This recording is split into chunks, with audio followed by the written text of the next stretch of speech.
Lesson 8F, Impulse and Velocity from Force versus Time Graphs. Recall, impulse, delta p, is a change in momentum. It can be written as final momentum minus initial momentum. Momentum in turn can be expressed as mass times velocity, so impulse can now be written as mass times velocity final minus mass times velocity initial.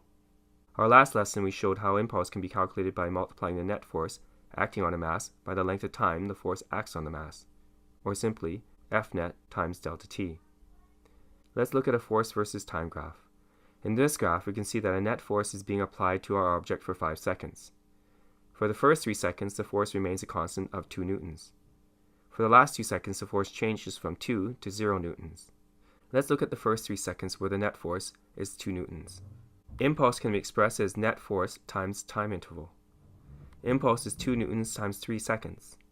Impulse then is 6 newton seconds. Now how about the last 2 seconds? Well, this is a little more challenging, since the net force varies. In fact, to accurately determine the value, we'd need to use calculus, which most of us do not have yet.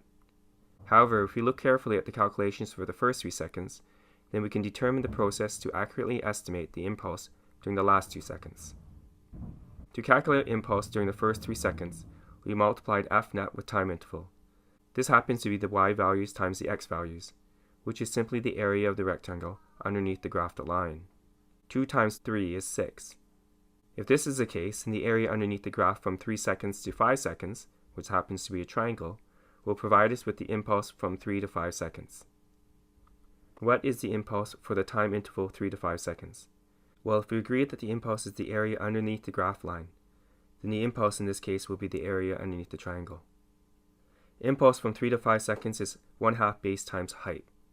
That makes 1/2 5 minus 3 times 2 minus 0. Impulse is half 2 times 2.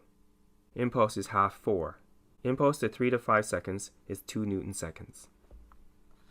If the graph represents a 1 kilogram object, what is the change in velocity according to the graph? Well, first off, we need to determine the total impulse for the full 5 seconds. So impulse total equals the sum of the impulse for the first 3 seconds and the impulse for the last 2 seconds. Impulse is 6 plus 2, which makes 8 newton seconds. Remember, impulse can be expressed as mass times change in velocity. 8 newton seconds equals 1 kilogram times change in velocity. The equivalent unit to newton seconds is kilogram meters per second. So the equation is now 8 kilogram meters per second equals to 1 kilogram times delta V. Isolating velocity, we have 8 divided by 1. The change in velocity of the 1 kilogram mass during the 5-second application of a variable net force is 8 meters per second forwards. Example number 2 is a 0.5 kilogram rocket at rest that experiences a net force due to its thrusting rockets, as shown in the graph. What is the rocket's final speed? Impulse will be the total area underneath the graph line. If we use vertical lines to create regular geometric shapes from our graph, then we can calculate the sum total area of those components to determine the impulse. For this graph, we have a skinny triangle, a tall rectangle, and finally a wider triangle. Impulse equals 1/2 2 times 40 plus 1 times 40 plus 1/2 3 times 40.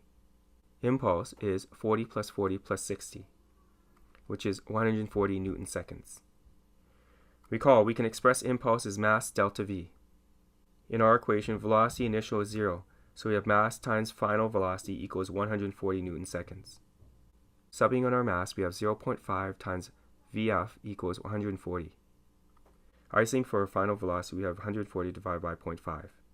Based on the data from our graph, our velocity final for our 0.5 kilogram rocket beginning from rest is 280 meters per second upwards.